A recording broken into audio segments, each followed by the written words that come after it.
You're a line in someone's report, a tag in a database.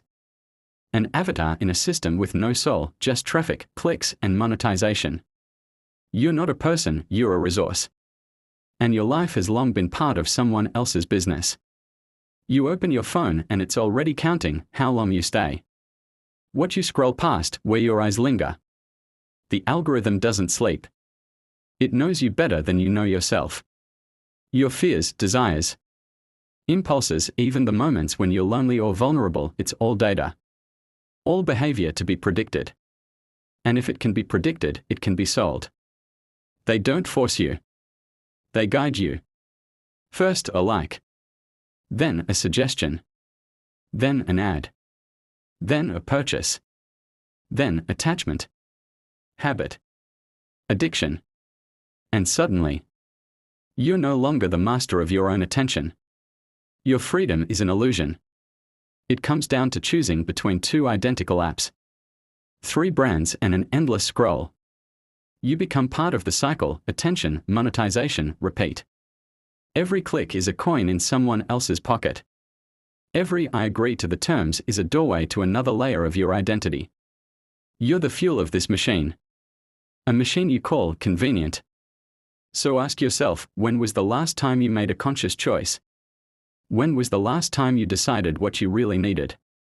Instead of just picking from what was offered.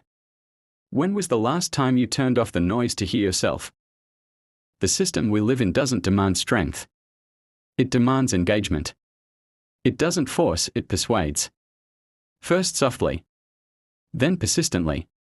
Then without choice. You don't notice when you stop thinking independently. You just follow. Because it's easy. Because everyone does it. Because it's scary to be outside. Scary to be alone. But that's exactly what makes you a product. You are the commodity of the digital economy. Just like oil used to be extracted, now attention is. It's the most valuable resource. You might be broke, but if you have time and eyes, you're worth something. Because you consume. Social media isn't free. You pay with yourself. With your time. With every yes to every notification. With your engagement. They don't just show you ads. They study you to make those ads perfect. To hit your triggers. To make sure you won't resist. And you won't. Because they know when you're weakest. When you're ready to buy, agree, fall in. You thought you were consuming content.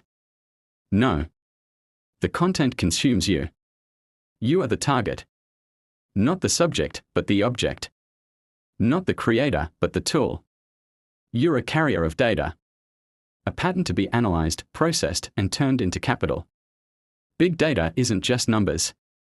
It's your life, dissected. It's your patterns turned into a product sold to advertisers, politicians, corporations. And there you are, sitting in front of the screen, thinking you're in control. But you haven't been the master of your house for a long time.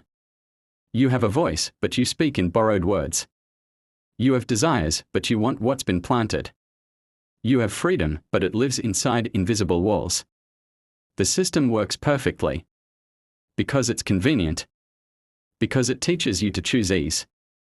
Not to think. Not to question. Not to seek truth. Just to consume. And when you start to feel that something is wrong, they give you something new.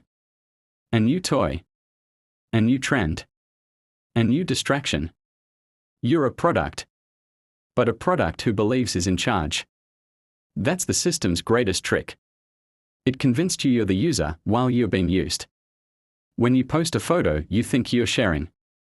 But you're creating content that generates profit for someone else. When you comment, you think you're expressing an opinion. But you're just feeding the algorithm's engagement. Even when you argue, you serve those who sell attention. You think you're part of a community. But you're part of a sales funnel. Every day, you sink deeper into a world where everything has a price. Even your emotions. Even your anger, your joy, your pain, it's all raw material. Content to be sold. A story that can be turned into an ad. A reaction that becomes a metric. Nothing is personal, only profitable. For them.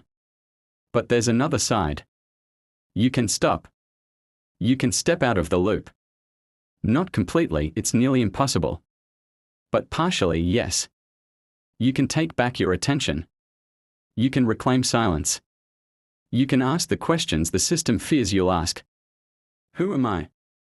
What do I feel when everything is turned off? What do I want for real, not from the feed?